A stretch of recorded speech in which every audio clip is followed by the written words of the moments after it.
رہا ہے۔ ایک صاحب آئے اور آنے کے بعد کہنے لگے کہ قبلہ یہ فلاں فلاں یہ سب مولویوں کا کام ہے، مولویوں کو رچایا ہوا ایسا ہے ویسا ہے، ہم تقلید نہیں کرتے، ہم فلاں نہیں کرتے، یہ سب غلط بولتے ہیں، یہ ایسا کرتے ہیں، یہ اپنی جیب سے فتوے دے رہے ہیں، اپنی جیب سے بیان کر رہے ہیں، ہم تقلید کے منکر ہیں۔ میں نے کہا پھر کیا کرتے ہو؟ کہ ہم تو امام زمانہ کی تقلید کرتے ہیں۔ میں نے کہا اچھا میرے پاس بھی کچھ سوال ہیں، وہ بیچارے سستانی صاحب بھی ان کے جوابات ڈھونڈ نہیں پائے، میں سستانی صاحب سے بھی کچھ سوال لے کے آؤں گا اور آپ کی خدمت میں پیش کروں گا، اور آپ سے گزارش ہے کہ امام زمانہ سے جب رابطہ ہو تو ان سوالوں کے جواب ہم تک پہنچا دیجئے گا، ٹھیک ہے، ان سوالوں کے جواب ہم تک پہنچا دیجئے گا۔ خیر چلیں اس کو بھی چھوڑیں۔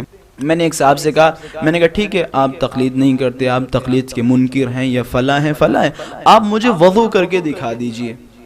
اور میں یہاں پہ بھی میرا دعویٰ ہے، میرا ایسا ویسا نہیں کہ ممبر پہ نہیں، میرا عقیدہ یہ ہے کہ ممبر سے زیادہ ایک عالم کا کام ممبر سے اترنے کے بعد ہوتا ہے، اور جو افراد مجھے جانتے ہیں ماشاءاللہ سے کمرے میں کوئی نہ کوئی آگے بھیڑ لگی رہتی ہے۔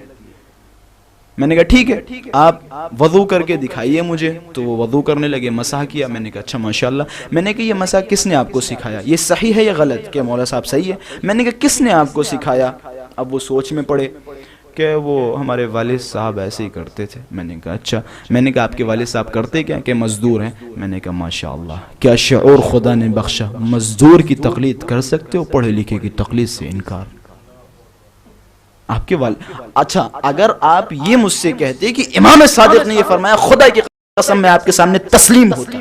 آپ کہو امام صادق نے فرمایا، اتنی صلاحیت اتنی دم ہو آپ میں کہ آپ کہیں کہ ہاں امام صادق نے ایسے فرمایا لہذا ہم ایسے کر رہے ہیں، اس کے لیے پھر تحقیق کی ضرورت ہوگی، اس کے لیے آپ کے اندر بھی کچھ ہونا چاہیے نا۔ میں کہتا ہوں میری دعا ہے، خدا کی قسم میری دعا ہے، میں دعا مانگتا نماز میں، پروردگارہ مجھے تقلید سے بچا۔ خود تقلید سے کب بچ سکتا ہوں؟ جب میں خود ایک عالم بنوں، جب میں خود اپنے مسائل حل کر سکوں۔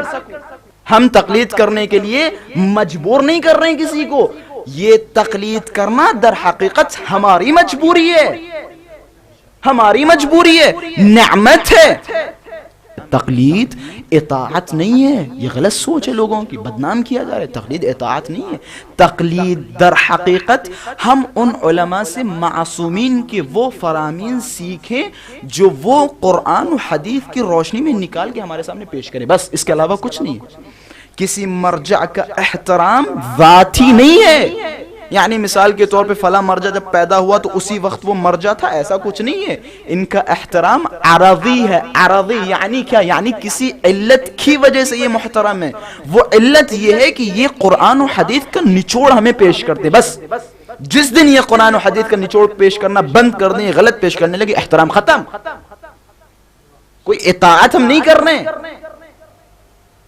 ہم مجبور ہیں، ہم مجبور ہیں، یقین جانے ہم مجبور ہیں۔ اب وہ افراد، میں کسی کی توہین نہیں کر رہا ہوں، خدا کی قسم میرا مقصد توہین نہیں، واللہ میرا مقصد توہین نہیں، مجھے صرف ایک حدیث میرے ذہن میں ہے جس حدیث کے تحت میں بیان کر رہا ہوں۔ مولا نے ایک جملہ فرمایا کہ ہمارے شیعوں کی اہمیت بہت زیادہ ہے، ہمارے شیعوں کی اہمیت بہت زیادہ ہے، بہت زیادہ ہے، اور مولا کو اپنے شیعوں سے بہت ہی زیادہ لگاؤ اور محبت ہوا کرتی تھی۔ روایتوں میں نے پڑھا اگر مولا کو پتہ چلتا تھا کہ فلاں جگہ کوئی شیعہ ہے جو مولا کے طریق سے بھٹکا ہوا ہے تو مولا اس کے پاس اپنے بندوں کو بھیجتے تھے۔ مولا کو ایک شیعہ سے اتنی محبت ہے، جب کوئی شیعہ چھوٹی چھوٹی باتوں کی وجہ سے آپس میں اختلاف کر لیتے تو مولا کے اوپر بہت سخت گزرتا ہے، خدا کی قسم مولا کے اوپر بہت سخت گزرتا ہے۔ یقیناً آج جو افراد چھوٹی چھوٹی باتوں کی وجہ سے ایک دوسرے سے الگ ہیں، در حقیقت وہ لوگ ایتام آل محمد ہیں۔